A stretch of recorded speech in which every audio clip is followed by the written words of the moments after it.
The meeting of the Township Committee, April 8th, 2024. The notice requirements provided for in the Open Public Meetings Act have been satisfied. Notice of this meeting was properly given by transmission to the Asbury Park Press and the Two River Times and by posting at the Middletown Township Municipal Building and filing with the Township Clerk all on January 11th, 2024. Committeeman Clark. Here. Committeewoman Kratz. Here. Committeeman Sedembrino. Here. Deputy Mayor Hybel. Here. Mayor Perry. Here. Please rise for the Pledge of Allegiance. I pledge allegiance to the flag of the United States of America and to the republic for which it stands, one nation, under God, indivisible, with liberty and justice for all. At this time, I'd like to ask for a moment of silence to honor the troops serving worldwide, defending our constitutions, freedoms, and way of life.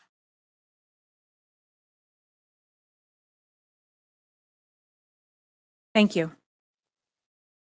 First on our agenda tonight, we have proclamations for the record. We have a proclamation recognizing April 2024 as Alcohol Awareness Month in the Township of Middletown, and a proclamation recognizing April 7th through 13th, 2024 as National Library Week in the Township of Middletown. We have public hearing of proposed ordinances. Our first ordinance, 2024-3408, an ordinance for calendar year 2024 to exceed the municipal budget appropriation limit and establish a cap bank per NJSA 48:4-45.14. Any member of the public wishing to speak on public ordinance number 2024-3408? Seeing no member of the public stepping forward, move to close the public portion and approve. Second. Committeeman Clark. Yes. Committeewoman Kratz. Yes. Committeeman Sedembrino. Yes. Deputy Mayor Hybel. Yes. Mayor Perry. Yes. Motion carries to pass this ordinance on second and final reading. Our next ordinance for public hearing, we have ordinance 2024-3409, bond ordinance providing an appropriation of $9,200,000 for the development and construction of affordable housing for veterans by and for the Township of Middletown in the County of Monmouth, New Jersey, and authorizing the issuance of $4 million in bonds or notes of the township for financing part of the appropriation. Any member of the public wishing to speak on public ordinance number 2024-3409? Seeing no member of the public stepping forward, move to close the public portion and approve. Second. Committeeman Clark. Yes. Committeewoman Kratz. Yes. Committeeman Sedembrino. Yes. Deputy Mayor Hybel. I'm going to give 2 yeses on this one. Mayor Perry. Yes. Motion carries to pass this ordinance on second and final reading. At this time, we have introduction of proposed ordinances. Our first ordinance is 2024-3410, an ordinance establishing additional authorized street names. Motion to introduce. Second. Committeeman Clark. Yes. Committeewoman Kratz. Yes. Committeeman Sedembrino. Yes. Deputy Mayor Hybel. Yes. Mayor Perry. Yes. Motion carries to pass this ordinance on first reading with a public hearing to be held April 22nd, 2024. At this time, we have ordinance 2024-3411, an ordinance amending, permitting, and licensing standards for itinerant retail food handling establishments. I just like amending this ordinance just so that you have to go back and say that, Heidi. Thank you. All right. I appreciate it. Motion to introduce. Second. Benedetto's word, by the way. That means it's not real. Yeah. All right, motion to introduce. Second. Committeeman Clark. Yes. Committeewoman Kratz. Yes. Committeeman Sedembrino. Yes. Deputy Mayor Hybel. Yes. Mayor Perry. Yes. Motion carries to pass this ordinance on first reading with a public hearing to be held April 22nd, 2024. At this time, I'd like to ask the Township Committee to adopt a consent agenda, which will include resolutions 24-122 through 24-139. And in addition to a late item coming on the agenda tonight, we have 24-140, a resolution authorizing solicitation of natural gas bids. Motion to approve the consent agenda. Second. Committeeman Clark. Yes. Committeewoman Kratz. Yes. Committeeman Sedembrino. Yes. Deputy Mayor Hybel. Yes. Mayor Perry. Yes. Motion carries to adopt a consent agenda. This time we have Township Committee comments. Committeeman Clark. Nothing for tonight. All right, Committeeman Senabrino, Nothing, Mayor, thank you. Committeewoman Kratz. I'll hold my comments, Mayor. Thank you. All right, Deputy Mayor. I'll do the same, thank you. Okay. Now I'll open it up for public comment. Any member of the public wishing to make a public comment may do so. We ask that you state your name and address for the record. We ask that you keep your comments to 5 minutes, and at 4 minutes, I'll let you know that you have 1 minute remaining. With that being said, any member of the public wishing to make a public comment? Yes, sir. Joe's going to bring up the microphone for you, okay?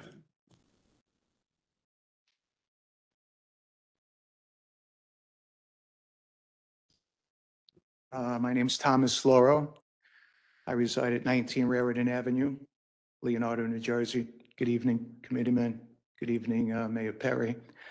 I just want to bring to the committee's attention on 4/19/22, I was here present. 4/19/22 made a presentation at this meeting, and we discussed the rehabilitation of Kunkel Park, including the tennis courts, the playground, the basketball courts, which are in deep need of repair. Mayor Perry and a few of his employees met with me. He was cordial enough to meet with us on 7/13/22 that summer to go over the what was needed to be repaired. Everyone took notes, and I'm just here to find out if there's any update. It's like 2 years ago, if there's any money in the budget to, I mean, you guys did a great job on the skate park. So now we just have to complement that. With the other side. With Kunkel Park. Yeah, there's, so yes, the short answer is yes, it's a capital budget, not the operating budget of the town.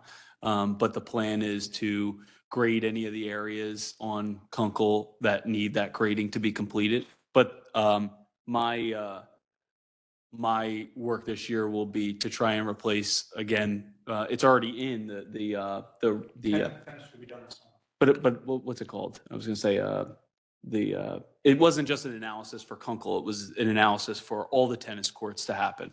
So now the next phase of that will be from the skate park to the tennis courts at Kunkel. So that's the next phase of that Kunkel restoration. Anything with the basketball courts? Because there's a lot of cracks and. I would, actually, I want to replace most of the basketball courts across the town. In fact, I think plan to get both of them done this summer. but I mean, in totality, talking about the entire town, I know we're just talking about Kunkel, but I think it's important for everybody to know. The other part of this is to try and, the basketball courts all across town, even like Wallu, like looking at those, they're in bad condition and it's easy to just replace those. So the idea is to buy as many of these as we can to replace them all across, along with resurfacing all the basketball and tennis courts. Okay. Because the same thing is happening at Tyndall. Tyndall's tennis courts, both the lit side and the unlit side, are all being resurfaced this year, along with the basketball court. So the same thing, it's kind of a replication that we're doing at several different. In fact, I was at McMahon Park over the weekend checking on the new playground that's being built over there. And same thing there, those basketball courts have to come down, new ones have to be installed and redone. So it's a kind of a facelift across all these different parks to encompass them all into one action. So is there any kind of like ballpark time that this might be completed, or Oh, this summer. this summer? Okay. Well, thank you very much for your time. All right. Okay, thank you. You're welcome. Any other member of the public wishing to make a public comment? Yes, sir. Good evening, ladies and gentlemen. My name is Alan Antall. I live at 47 Portland Road, the Atlantic Highlands section of Middletown. And I'd like to bring to light a problem that my wife and I have had going back 30 plus years. And that is an extreme flooding problem that we are exposed to every time we have any kind of significant rainfall in our area. The water actually has three sources. One source is all the new builds that were put on the top of Portland Road. There being no way for that water to be ingested into the ground because there are no grates, there's no way for it to get the water out. It has to come all the way down Portland Road to get to a drain that's in front of my house. That's the first source. There is no land up there that can absorb the water. Everything just runs off, with including all the garbage, all the trash. Just, it's been an ongoing problem. The second part of the problem is also a Beacon Hill Country Club. When we get a significant rainfall, you can actually see the water cascade right across Portland Road. It affects not only From the my country. house, pardon? From the country club? From the country club, from the golf course, yes, directly across the street. And it's a deluge at times. You'll also hear from some of the other neighbors too. So it's not affecting my house. The third source is, and we can't figure this out, in 2013, there was a house that was on the same level plane as ours. It was demolished. The people had moved out. A new house was built. However, when that new house was built, they raised the level of the property probably 8-9 feet at least, with truck after truck after truck after truck of land. They raised up their house, put it on a level plane, and just channeled all Is the this on land off of Portland that. or on Powell? That's on Portland. Okay. It's again, a new build. I had spoken to the zoning officer at the time. I don't know if she's still there, Ms. Dunn, Marianne Dunn. She said that there was a water mitigation plan that was put in place and it met code. That's 2013. We're just inundated. I have all kinds of photographs. I have documentation. We've talked to people. We even had a Mr. Imler out, who I don't know if he's still, within the township, but he was the director of the road maintenance and construction. And he actually spent quite a bit of time at my property. We went all through our photos. We went all through our videos. We went all through the communications. The last thing that he said as he was walking out the door is, he says, I have enough information now to go to the mayor's office. His words, we have not heard a thing, and this was in 2022. No matter who we have talked to, we have gotten lip service. We have not gotten any mitigation of the problem. And again, I have 5 minutes. I don't want to take your time, but I do have photographs where our back property is completely underwater. It's taken out fencing. My wife and I probably spent in excess of $10,000 trying to mitigate the problem ourselves, and we're still trying to do so. But in the 30+ years that we've had this issue, it's only gotten worse as the years have gone on, and we can't get anybody to do anything. So if there's anything to come out of this, I think what I would like, if it's possible, is to maybe set up a meeting or somewhere where we can sit down and lay this information out. And again, it's not only going to help my property, but there are also other properties involved that we'll hear about that. So if that could be arranged. You want to come in on Wednesday? Laura's right here. And I'm happy to sit down with you. That would She'll be give you wonderful. her card. Just reach out to her and I'll sit down with you. It's no problem. You can come right here. We'll schedule a time right here at Town Hall, and I'll have Ted there. And Great. You can show me those pictures. I'd be interested in seeing them. Yes, thank you very much. I'd really appreciate it. Again, this is like over 30 years. So, yeah. I got you. Appreciate it. Laura will give you her card, and just reach out to her and we'll schedule that time for Wednesday. Okay? Okay, thank you very much. You're welcome. Go ahead, sir.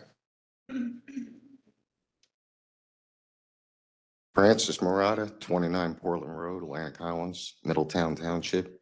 I live in front of Al, and it's severe, the flooding. It goes around both sides of my house, 2 feet of water in my garage.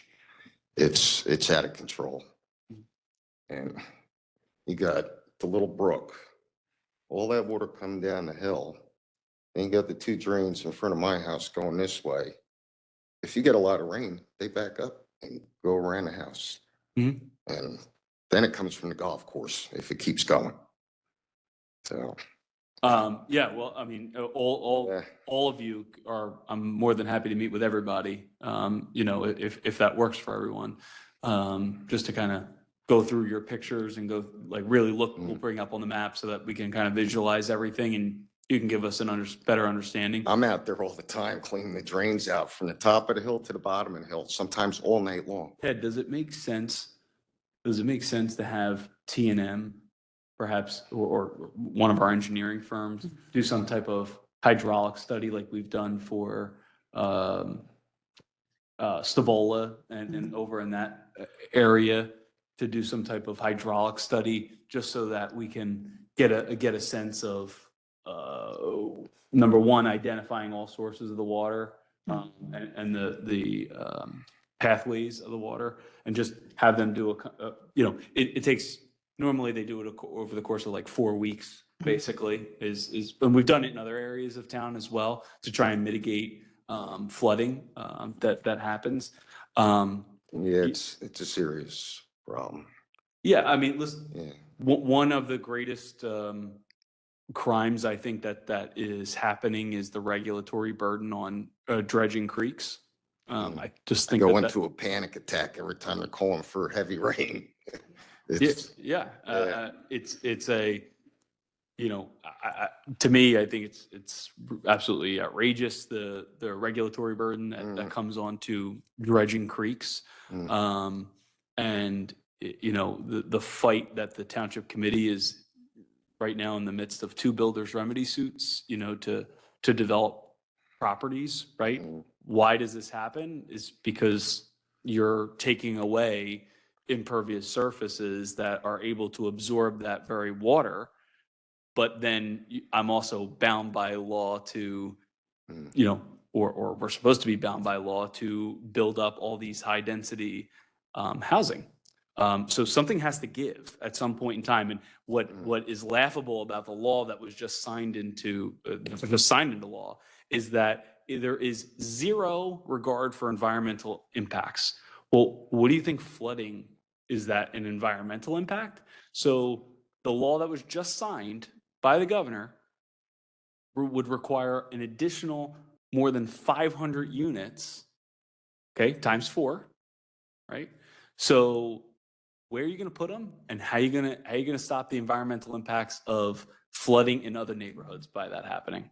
Don't know the answer to that. I don't pretend to know all the answers. It's not my job to pretend I'm the smartest guy in the room. I'm not. But I am fairly, in my mind, sensible when it comes to, if you build more units, you're going to have more flooding. You're going to have more problems. So, yeah, it's just one of I don't know what's going to happen with Beacon Hill now, because they're putting drainage pipes. They're digging up over there, so we don't even know what's going to happen. You mean where the 3 houses used to be? Beacon Hill Country Club. Yeah, but the 3 houses that they used to have on their property. Are you talking about, right? It comes from the pond, which is 1,000 feet away. I had a fish in my driveway, a sunny. It came from the pond. That you caught, or that? It was it was after the storm. It was after a rainstorm. I swear to God, you can't make it up. Yeah, it came from the pond in the golf course. And The it water, was this big. the water comes over like a river, and it comes down the hill also like a river. So you're getting 2 things at once. Yeah. So- Well, let's meet this week Yeah. and figure out what we can, what Yeah. course of action. But I definitely think, Ted, reach out to Rob tomorrow and get that in the works. Okay. Because I think that's, no matter what we decide on Wednesday, the first step is going to be, they're going to require that we do a hydraulic study. So let's just do one and get that ball in motion at least. Thank you. Mayor, can I just? Yeah, go ahead. Can I just ask one question? I heard of some problems coming down Beacon Hill Road. Is that an issue with the water going down that street as well? They put a drainage ditch on Beacon Hill Road, and they ran pipe a couple years ago into the drain onto Portland. So I think it's coming from there. Okay. But the only way to do that is to a rainstorm, put dye down the drain. Okay. Ted, I just got a question. We don't have any storm drains on the end of Beacon Hill Road, correct, by Leonardville? At the end of Beacon Hill Road? Yes. I don't think so. no. It's right by the road that goes up to the clubhouse. Beacon Hill and the road that goes up to the clubhouse. They just put a new one. Before we get that project, that road's due to be paved. So before we get that done, maybe we can have Tina look at putting a couple drains on the bottom of that hill Yeah. Yeah, as well. they're doing extensive drainage things, so No, it's not them. At the end of the road where it goes out the entrance there, I think we could probably get some, just to try to relieve some of the pressure from going into Leonardville Road. Okay. all right. Thank you, sir. Thanks. Any other member of the public wishing to make a public comment? Seeing no other member of the public stepping forward, move to close the public portion and adjourn. Second. Yes. Committeewoman Kratz, Yes. Committeeman Sedambrino. Yes. Deputy Mayor Hybel. Yes. Mayor Perry. Yes. Motion carries to adjourn. Have a great day, everybody. Thank you all.